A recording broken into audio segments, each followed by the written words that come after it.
Ça fait 7 mois que je fais des vidéos sur YouTube.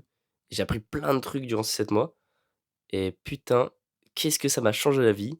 Ça a créé plein de mouvements autour de moi, ça a fait parler plein de gens. Il y a beaucoup de gens qui m'ont découvert ou qui m'ont connu grâce à ça et je trouve que c'est trop bien parce que, bah, mine de rien, c'est un méga support pour partager des trucs, des idées, discuter avec des gens, rencontrer des personnes et tout. Putain, c'est genre, c'est fou, c'est dingue. YouTube, c'est genre, c'est vraiment dingue. Dès que tu t'investis là-dedans, dès que tu postes du contenu plutôt régulièrement à propos de choses que tu tout ça, pendant suffisamment longtemps, tu peux créer quelque chose de vraiment gros et je m'en suis rendu compte, hem, quand j'ai fait la vidéo, le dev perso ça marche pas ou un truc comme ça, parce que j'ai eu 1 600 vues et genre une quinzaine de commentaires méga construits, genre de mecs comme moi, tu vois? Genre c'est vraiment des gars dans le dev perso qui ont une réflexion plus poussée là-dessus et j'ai eu des commentaires de je sais pas, de 15 20 lignes et j'étais en mode: «Waouh, ça crée un vrai truc» et puis quand j'ai eu tous les retours de mes potes dans la vraie vie ou même sur les réseaux tout ça, de chaque vidéo à chaque vidéo en fait bah, j'ai plein de messages tout ça et je me dis: «Mais putain ça crée beaucoup, beaucoup de bruit» et ça crée des vraies actions parce que derrière, ça fait des sorties avec mes potes. Genre, là avec Augustin on a pu faire de la lutte. C'est un truc qu'on n'aurait pas vraiment fait si c'était pas dans le contexte d'une vidéo. Oui, certes, on fait ce genre de trucs-là, mais dans la vraie vie, quand c'est pas filmé, on va pas faire des trucs si ouf et et les conscientiser à ce point-là et en faire des vidéos YouTube et en les partager, ça permet vraiment de créer quelque chose de fort comme une idée, genre comme je sais pas comment on peut appeler ça, mais c'est un genre un mouvement où tu vas vraiment créer ton contenu, tu vas créer ta personnalité en ligne et ça tue parce que chaque vidéo que tu fais, c'est une petite pierre que tu ajoutes à l'édifice et à la fin, ça fait genre un méga monument et ta chaîne YouTube, elle est énorme et ça représente, bah, une partie de ta vie, enfin celle que tu as décidé de montrer du coup et YouTube, c'est super puissant. Ça, c'est un truc que j'ai remarqué parce que j'ai fait une vidéo buzz cut qui est pas vraiment ouf, genre elle est pas travaillée ni rien, mais juste c'est un mec random pendant les vacances qui se coupe les cheveux, qui a une tête de bite, qui poste ça sur YouTube et là, je sais pas, je suis à 50 000 vues. Pourquoi? Genre, la courbe, elle a fait «pouf» comme ça d'un coup. Voilà, ça se calme, du coup, ça stagne et ça s'arrête. Mais je veux dire, il y a 50 000 personnes qui ont vu un enculé aléatoire se couper les cheveux et ça, je trouve fou parce que enfin, sur TikTok, oui, tu as ce genre de truc, mais c'est beaucoup plus éphémère. Tandis que sur YouTube, si tu crées vraiment une audience et une communauté plus forte et plus engagée et en gros, YouTube, c'est méga puissant. C'est ce truc-là, je me dis: «Putain, heureusement que je me suis lancé sur YouTube et pas sur quelque chose d'autre» parce que YouTube, tu as ce truc-là où les gens sont plus engagés sur du contenu long, sur des trucs plus précis, plus je sais pas, mais il y a vraiment une force sur YouTube. Il y a un contenu un peu plus familier, enfin pas familier, mais en mode, tu plus l'habitude de regarder YouTube depuis que t'es petit, que TikTok depuis que t'es petit. YouTube, ça a vraiment ce truc de ancré dans la culture et tout le monde passe sur YouTube. Tout le monde fait des vidéos sur YouTube et tous les gens connus, tout ça, il y a forcément des vidéos, des podcasts, des interviews, des plein de trucs qui parlent d'eux ou même eux qui parlent sur YouTube et c'est vraiment là où tout se passe, on va dire, en quelque sorte. Tandis que, bah, les autres plateformes, c'est un peu plus secondaire, un peu plus c'est un peu différent, genre, par exemple, Insta, c'est plus comme ton profil perso ou là où tu vas, montrer qui tu es, mais en globalité avec plutôt des images ou des stories ou des musiques. Tandis que YouTube, c'est vraiment focus sur la vidéo et la vidéo au format horizontal, spécifiquement et du coup, je sais pas, tu as cette ambiance un peu en mode, tu peux faire des trucs un peu cinématographiques, un peu film, tout ça. Tandis que TikTok, par exemple, c'est des formats beaucoup plus courts, beaucoup enfin très verticaux. Ça fait que, je sais pas, il y a une ambiance différente et tu arrives pas à ce même niveau de profondeur sur TikTok que sur, YouTube. Donc ça, c'est un énorme point. YouTube, c'est très puissant, il faut pas le sous-coter, enfin, faut pas le sous-estimer parce que c'est très sous-coté et on se dit: «Ouais, bah, YouTube, c'est très difficile de, percer, de que ça marche et tout», mais je pense quand tu es consistant assez longtemps, que tu fais quelque chose qui te plaît tu crées une audience ou un vrai mouvement autour de, bah, de sujets ou juste de toi, ta personnalité, qui tu es, ce que tu fais dans ta vie, tout ça. Il y a moyen, il y a vraiment moyen et je suis même sûr, en fait, que ça arrive parce que l'algo est fait en sorte pour que quand tu es assez régulier, constant, que tu t'améliores, que tu fais des meilleurs contenus, que ça plaît aux gens et tout et que ça te plaît à toi surtout et bah, ça marche au bout de, ben, plusieurs mois, plusieurs années, ça dépend, mais en général, ça marche toujours. Et c'est pour ça que c'est un truc où si tu t'y investis vraiment, si tu bosses, si tu fais des dizaines, centaines de vidéos, tu es quasi sûr que ça marche. Tu es quasi sûr que tu vas trouver une audience assez large pour pouvoir partager tes idées à l'échelle que tu veux. Aussi sur YouTube, je me suis beaucoup amélioré en termes de vidéos, donc bah, la qualité générale de la vidéo parce que, bah, YouTube c'est tu peux te dire: «Vas-y, tu allumes tes caméras, tu fais une vidéo et tu la postes». OK, normal, facile. En fait, tout enfin derrière, cet acte qui paraît simple, banal de juste se filmer et de poster, il y a plein de trucs derrière. Genre là, je peux vous montrer le setup. Il y a quoi? Ici, il y a une lumière là. Là, il y a une autre lumière. Bah, là, j'ai mon YouTube Studio, donc ça me permet de me rappeler un peu tout ce que j'ai fait et tout ça. Il y a le PC, bien sûr, bah, pour le montage ou pour ces trucs-là, mais là, en l'occurrence, il y aura pas de montage de ouf, il y aura peut-être un ou 2 cuts max et en fait, c'est de la mise en place et le cadrage aussi. Là, je suis sur un trépied, j'ai mis mon micro. C'est des trucs qu'on voit pas vraiment ou auxquels on pense pas. Mais ça reste important d'y penser et de s'améliorer là-dessus et parce que, bah, même la lumière derrière qui est juste ici, en fait, c'est des trucs, si tu les mets pas en place, ta vidéo, elle a une gueule différente et ça joue à la qualité globale de ta vidéo. Donc si tu pas de bonne lumière, si tu pas de bon son, si t'es pas présentable sur la vidéo, ou si t'as pas bien cadré ou ces trucs, ou si tu trop d'éléments ou des mauvais cuts, en fait, tout peut jouer. Faut se dire que tout peut jouer parce que tout ce que les gens vont voir et entendre, ça joue sur comment ils perçoivent le message de ta vidéo. Tu auras beau avoir la meilleure idée de ta vidéo, donner les meilleurs conseils, tout ce que tu veux, si la forme, elle est pas folle, le fond, il passera pas. Les gens, ils vont pas rester sur une vidéo qui dure 1 heure où il y a les meilleurs conseils du monde, si, il y a un son de merde, si, le mec, on le voit pas bien ou pas du tout ou enfin, si c'est pas dynamique, tout ça, si, en fait, si c'est mal fait, les gens, ils s'en battent les couilles et toi, enfin, ça m'étonnerait que ça te tienne à cœur de faire un contenu qui est mal fait.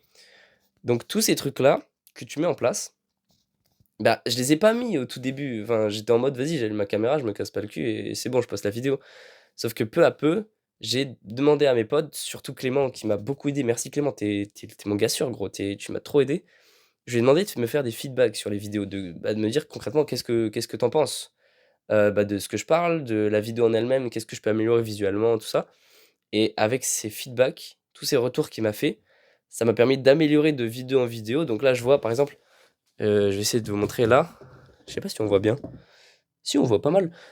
Sur cette vidéo-là, ce qui m'a dit d'améliorer, c'était par exemple, la lumière et le fait que je bougeais trop, je parlais, bah, pas d'un sujet bien précis, tout ça, mais sur cette vidéo, j'ai essayé d'améliorer la qualité parce que j'ai filmé avec la caméra arrière, bah, du coup logique, c'est le titre, mais, j'ai mis des lumières dans ma chambre, j'ai fait tout ça, j'ai fait ce petit effort et après, c'était toujours des vidéos un peu trop en surface ces 2 là, elles sont un peu trop, je sais pas, faibles, simples, nulles, genre tu parles pas d'un vrai truc. Du coup, celle-là, bah, il est marqué dans la description, mais première vidéo réellement travaillée parce que j'ai vraiment fait un montage, j'ai passé plusieurs dizaines d'heures à faire ce montage-là. Elle dure 20 minutes et genre, il y a plein de trucs différents. Il y a des bagnoles, après on sort avec Eve, on va faire du vélo. Après je parle un petit peu, je fais un posing, on va à la salle avec, Martin et Clément, genre il se passe pas mal de choses et celle-là, c'est la première vidéo vraiment bossée et Clément m'a fait son retour dessus et tout ça. Celle-là, c'est un peu le même style que les 2 premières, mais un peu plus bossé encore. Celle-là, sortie avec Antonov, celle-là, sortie avec Gabin, Urbex, voilà et il m'a fait son retour. Bah, là, il y avait un bien meilleur montage que sur, Un peu de tout mélanger, genre beaucoup plus dynamique, beaucoup plus stylé, plus beau, tout ça et ici, j'ai eu un méga retour de Clément où en gros, il m'a dit, sur la vidéo qui s'appelle, «Création, authenticité et documentation», j'ai eu un bon gros retour parce qu'il m'a expliqué que, par exemple, je bougeais trop, je regardais pas assez la caméra quand je filmais et du coup, c'est des efforts auxquels je pense maintenant que je filme. Donc là, par exemple, je me force à regarder la caméra. Je me force à tenir le micro là et pas là-bas, sinon on m'entend pas. J'essaye de pas trop bouger parce que sinon, les gens, enfin, quand tu un mec qui bouge sur sa chaise comme ça toutes les 2 secondes, qui va là-bas, qui s'approche et tout, c'est chiant.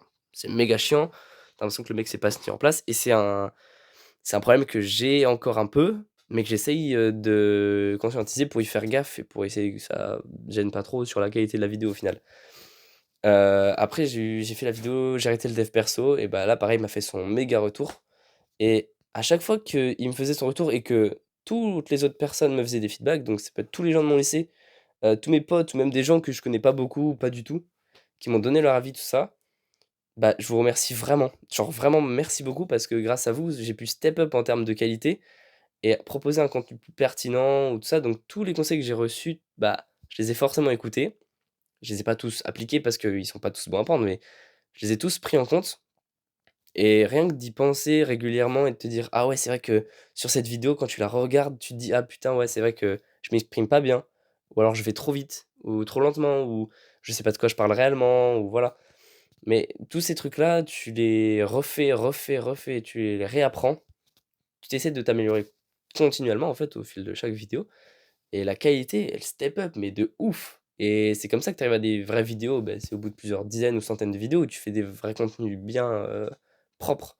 Là, je suis qu'à 20 vidéos, donc c'est encore le tout début, mais ça fait plaisir parce que j'ai vu une grosse amélioration et comme je passe pas mal de temps sur chaque vidéo, ça me permet de me poser, de me vraiment me dire: «Qu'est-ce que j'améliore? Qu'est-ce que j'ai mal fait sur cette vidéo?» Et je la poste, j'en suis fier, mais une fois que je l'ai postée et une fois que j'ai eu les retours, tout ça, avec un regard un regard en arrière, je me rends compte que: «Ah ouais, il y a pas mal de choses qui vont pas, qu'est-ce que je peux améliorer?» tout ça et je s'améliore pour la prochaine fois. Du coup, tous ces trucs de feedback et de demander à ses potes des retours, c'est hyper puissant, faut vraiment pas le sous-estimer. Si vous faites du contenu, demandez à vos potes qu'ils vous fassent des retours, qu'ils vous donnent des conseils, qui vous aident. Parce que l'aide de ses potes, c'est genre hyper puissant. Faut vraiment pas le sous-estimer. Mais moi, c'est surtout Clément, Augustin, m'ont beaucoup aidé et Martin aussi, mec. Enfin, en fait, tous mes potes m'ont beaucoup donné, même des conseils qui peuvent paraître, tout cons, tu vois? Tu te dis: «Bah, juste, retire ta gouttière quand tu parles, parce que sinon tu zozotes» ou alors, ça peut être, «Mets un t-shirt». Bon, bah, là, en l'occurrence, j'en ai pas en dessous, mais j'ai mis un gilet. Mais Clément, il m'avait dit: «Mets un t-shirt» parce que sur la vidéo J'ai arrêté le dev perso, je suis torse nu et c'est vrai que la perception des gens qui regardent la vidéo est différente. Quand tu as un t-shirt, tu es plus en mode sérieux, posé, propre et tout. Quand tu es torse nu, tu es un peu en mode bas les couilles, ou alors tu es en été. Mais là, enfin, c'était en hiver. Mais c'est vrai que la perception de ta vidéo, en tout cas sur la forme, ça va beaucoup jouer sur la perception du fond. Si jamais ils voient que tu es un mec, je sais pas, qui prend pas soin de lui, qui s'habille pas bien, qui fait pas gaffe aux petits détails sur sa vidéo, tous ces trucs-là, en fait, ben le fond, tout ce qu'il va dire, tout ce qu'il va faire passer comme message, ça peut être, mal interprété ou interprété différemment. Donc ça, c'est méga important. Et du coup, je vais en venir à un autre sujet sur YouTube, c'est un peu l'avenir de ma chaîne. Qu'est-ce que ça va devenir? Sur quoi je vais continuer? Sur quoi je vais enchaîner? Et bah, là, j'ai pas mal d'idées, franchement, j'ai pas mal d'idées, je vais même les retrouver maintenant. Du coup, pour les prochaines vidéos, j'ai quand même pas mal d'idées, je les ai notées tout à l'heure en cours. Il y en a une, j'aimerais bien faire une vidéo en Citroën Ami avec Antoine Delbar, parce qu'il a une Citroën Ami et on peut faire un peu en mode, Mos Car. Je sais pas si vous voyez qui c'est, mais c'est, les Belges, Nathan et l'autre, je sais plus comment il s'appelle, mais en mode ils font des vidéos un peu à la Villebrequin, mais en plus jeune et en plus à la zeub, en mode, plus chill et je trouve qu'il y a une belle ambiance, genre c'est bien drôle et avec Antoine, je sens que ça peut être le genre de concept, assez cool à refaire. Mais à notre sauce. Après, j'aimerais bien faire une vidéo ski parce que je vais au ski bientôt, donc en mode, les vidéos GoPro, les sauts, les tricks et tout et les fails, ça peut être bien drôle. J'aimerais bien faire une vidéo plus cinématique qui peut toucher, au quotidien, ouais. Ouais, ça peut être genre day in a life où tu filmes, une genre l'histoire, bah, de la journée de Augustin, par exemple. Genre j'ai réfléchi avec Augustin, désolé de t'avoir mis dedans, Augustin.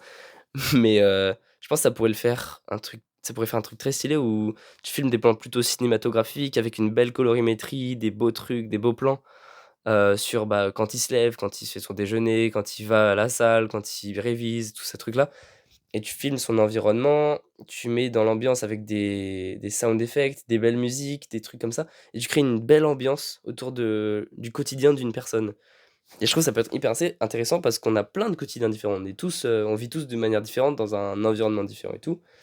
Mais faire attention aux petits détails du quotidien, à tous ces petits objets qu'on utilise, toutes les habitudes qu'on a et en faire une vidéo, je trouve que c'est super drôle parce que, enfin, c'est trop beau. Après, si tu mets, vraiment une touche créative à la vidéo avec une belle colorimétrie, des beaux plans, beau cadrage, belle lumière et tout, il y a moyen de faire un vrai truc.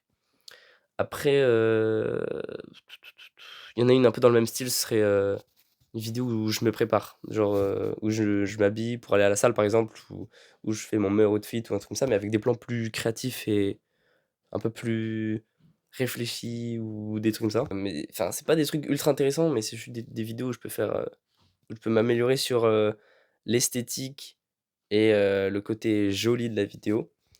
Ensuite, il y en a une où je voudrais faire, un peu un building public, un peu dans ce style-là de vidéo, authentique où tu fais pas de montage, je fais pas de trucs comme ça, mais juste une vidéo où je parle de comment je veux faire de la thune sur internet. Parce que c'est un vrai sujet et à chaque fois les gens me disent: «Bah, tu veux faire quoi plus tard?» ou tout ça, mais je sais pas réellement leur répondre avec une phrase simple. Souvent c'est plus complexe et c'est plus, je sais pas, flexible et on n'entend pas vraiment, partout ce que je veux faire et il y a pas de métier qui est un il y a pas de nom à ce que je veux faire. Pas de métier pour ça. Enfin, entrepreneur, c'est un métier, mais c'est une catégorie trop vaste pour vraiment montrer et expliquer ce que je veux concrètement faire. Parce que ça touche à plein de trucs. Donc je vais faire une vidéo, premièrement pour, expliquer ce que je voudrais faire à ce stade de ma vie. Ben, ça peut toujours changer, ça peut toujours être flexible, mais c'est une vidéo un peu build-in public où d'abord, je montre mes ambitions, ma vision, tous ces trucs-là. Après, je mets les actions en place et je montre tout ce que je mets en place, mon environnement, tout ce que je fais quotidiennement, mes habitudes, avec qui je bosse et tout. Et après, bah, il y a les résultats et ça continue, ça continue. Et par exemple, tous les mois, je peux faire une vidéo dans ce style, build in public où je montre l'avancée. Bah, pour l'instant, je fais pas de thunes, mais ça ne saurait tarder d'ici quelques mois sûrement, j'espère. Heu, Après je peux faire une vidéo sur, les 100 kilos bench. En fait, j'ai tout écrit, hein, ici, là-dessus, dans ce carnet, mais heu, parce que j'ai passé 100 kilos bench. Petite dinguerie, à 16 ans d'ailleurs, 2 semaines avant mon anniv. Mais je vais en faire une petite vidéo YouTube, chill qui durera genre 15-20 secondes, pas plus, sans prise de tête. Et après j'aimerais bien faire aussi une vidéo en mode, bricolage. En fait, c'est que des vidéos de plein de thèmes différents, de plein de manières de filmer différentes et tout, mais une vidéo bricolage en mode un peu comme Polygone. Sur YouTube, c'est Paulygone. Ouais, c'est ça. Et lui, il fait des vidéos un peu avec, je sais pas, des musiques de rock derrière et genre il fait du bricolage et des trucs un peu stylés, DIY dans sa maison ou de l'aménagement, d'intérieur, tout ça. Et il a une touche créatrice de couleurs sur sa vidéo, genre c'est super beau à voir. Il joue beaucoup avec les lumières, il joue beaucoup avec les plans, c'est rythmé, c'est beau, c'est propre. Genre vraiment, je kiffe son contenu et j'aimerais bien faire un truc un peu dans son style-là, mais bien sûr à ma façon, toujours. Et varier ce genre de vidéos-là et faire plein de vidéos de ce style, ça me plairait beaucoup parce que j'aime plein de trucs dans la vie et j'aimerais bien partager un peu de tout. Genre des vidéos en bagnole, hem, sport extrême, sport de glisse. D'ailleurs mercredi prochain, je fais une vidéo avec, Zachary, on va skater. Donc ça, c'est que des trucs comme ça où j'aimerais bien faire du contenu plus varié, plus divers et des trucs comme ça qui me parlent. Donc voilà, c'est un peu l'avenir de la chaîne, c'est un peu ce que je vais faire à l'avenir, ce que je vais partager, ce que je vais montrer. De toute façon, ça va faire que grossir là et puis je vais continuer à faire des vidéos comme ça qui sont beaucoup plus authentiques, beaucoup plus simples, sans montage, improvisées. C'est plus compliqué parce qu'il faut se mettre dedans. Genre là, j'ai recommencé genre, ouais 7 fois, 7-8 fois la vidéo, l'intro. Parfois, je parlais 2-3 minutes, après je recommence. Parfois, je parlais 5-6 minutes, après je recommence. Mais là, je me suis dit: «Vas-y, nique sa mère, je le fais vraiment, je réussis».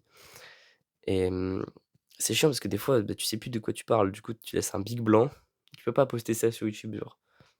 C'est pas très pro, donc faut refaire jusqu'à que tu trouves un bon flow et que tu arrives dans le flow et que là, ça se déroule tout seul et là, tu improvises et tu parles, tu discutes, bah, tout seul. C'est un monologue, en fait, mais je trouve c'est drôle de faire cet exercice. J'ai pas kiffé la première outro que j'ai fait, du coup je la refais là juste comme ça. Juste pour vous remercier d'avoir regardé jusqu'au bout. Ça me tient à cœur, c'est vachement cool, ça me fait plaisir.